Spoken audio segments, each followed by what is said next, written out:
Welcome back to Crochet 6 Basics. In this video, we will cover how to read patterns and follow patterns. So there's three main types of patterns. They are written, charts, and video. Written patterns, in my opinion, are by far the most common to see. Oftentimes they might have a video tutorial for some small parts that might be more niche stitches or stitches that the creator kind of invented themselves. They might link to a video of them explaining that because videos are a little bit easier to follow, but written patterns are by far the most common, and we'll start off with how to read those. So this is the written pattern for the first cinch stack in the Crochet 6 Basics series, if you're following along with that. And this is just how I wrote this. I tend to follow conventions by like the Craft Yarn Council. I'll link their crochet abbreviations master list in the description below because it's really, really useful. But you'll see there's all these like shorthands, so you can see a little bit more focus, SC30, CH2, HTC. And if you've been following along with the series, you've seen these shorthands up in the corners of the video. So if we're reading this out, this is the start of the pattern, and it starts with CH31, which means we're going to start with a chain 31. Each subsequent row tells us how we're going to do what we're going to do to work all the way across the row.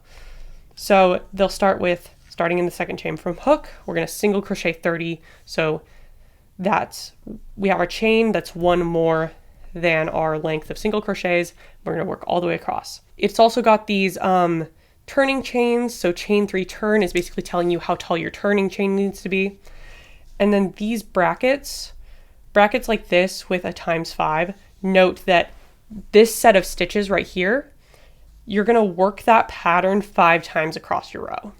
Sometimes these are notated with parentheses, sometimes it's an asterisk, and then they'll say work from asterisk to end until end of row or something like that. I tend to write patterns with these brackets. There's also these repeat rows, which basically say repeat row 4. Instead of writing that out again, it just says, okay, you're going to do row 4 again. And these are all just the most common crochet stitches of chains, single crochets, half double crochets. And you can see that the number after the stitch will note how many you're doing. So this would be double crochet, half double crochet, single crochet, because we're saying single crochet 2. And then we're going to half double crochet and double crochet. So that's how you read a written pattern. It's basically just a list of what stitches are worked in each stitch of the row. Charts are a little bit less common. I've written them up for this cinch stack just because it's fairly simple and I want to provide an example of them. Technically, charts usually aren't written right or left-handed. The only reason I've done so is so that you know which side is the front.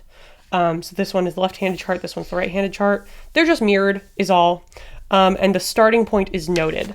So I'm going to use the right-handed chart just as an example. Each of these emblems is representing a stitch. So these little ovals are each chains, the little pluses are single crochets.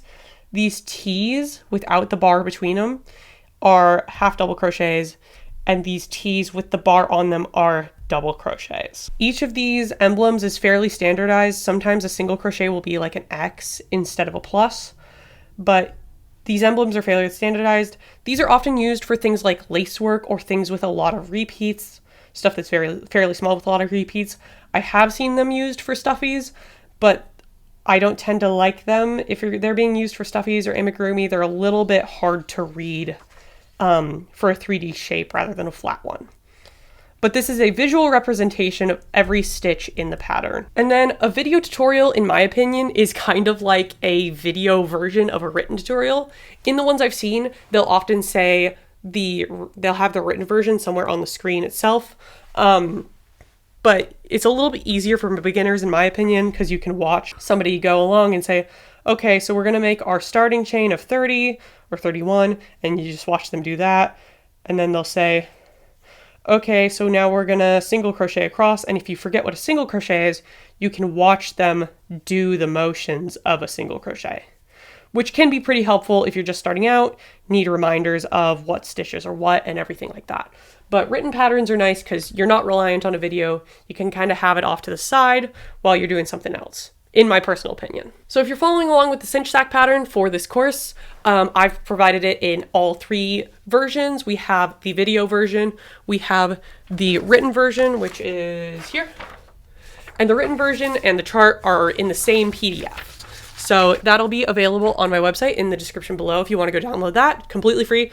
And then the video is the next video in this series, again available in right and left-handed versions. So follow along with whichever handedness you prefer, and I will see you guys there.